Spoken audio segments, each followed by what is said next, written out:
Hey guys, what's up? This is Arth, coming to you again from the Brawlers Guild.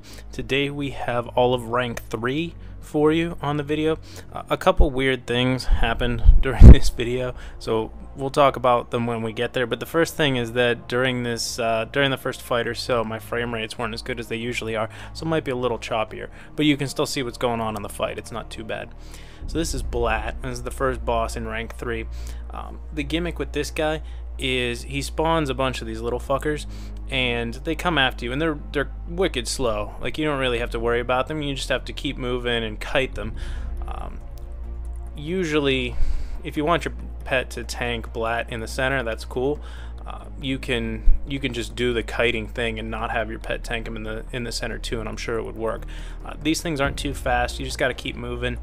It's a little bit harder for melee, this particular fight, but you'll see here at the end, one tactic that'll be very useful on this fight is dropping a frost trap. I didn't think about it until the very end here, but you can see they're already pretty slow, and they slow down a lot more in the frost trap, so you basically don't have to worry about them at that point. So it's not too hard for a hunter. Just drop a bunch of frost traps and get ready to kite around. This here, I apologize in advance.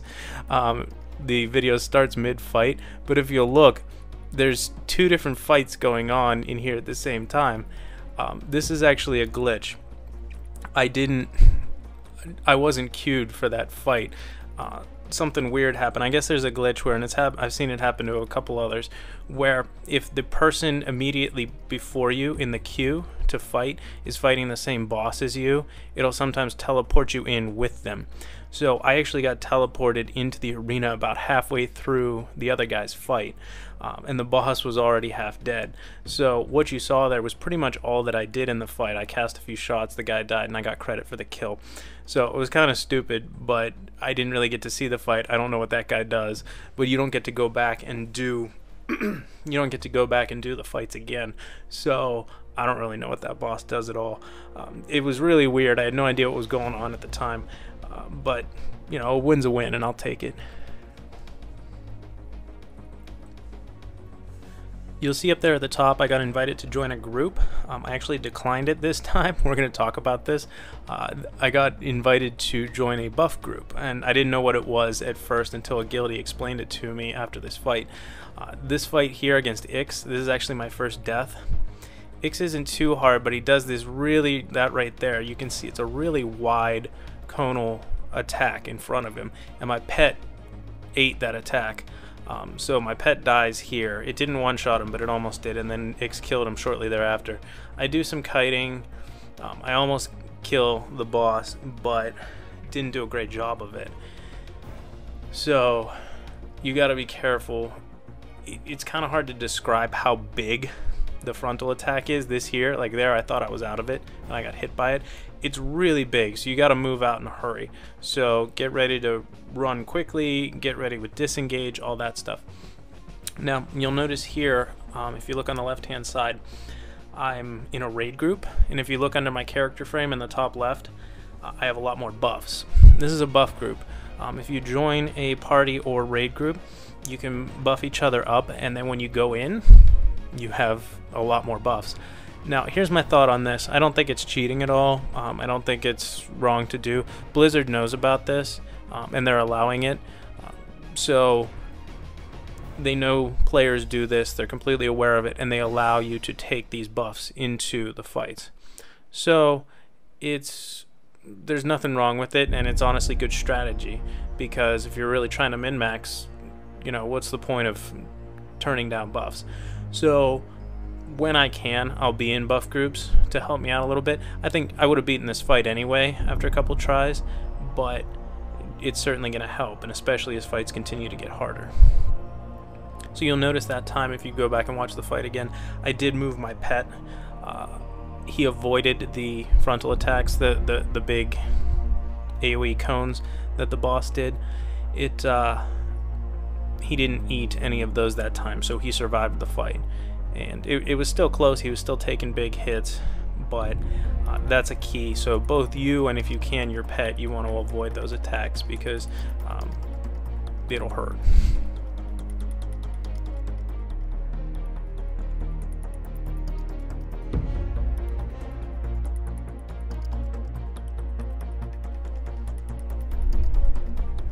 Now if you're not in a buff group, there's still plenty of buffs that you can bring on your own. Flasks work, King's Drums work, Stamina Scrolls work, food buffs work.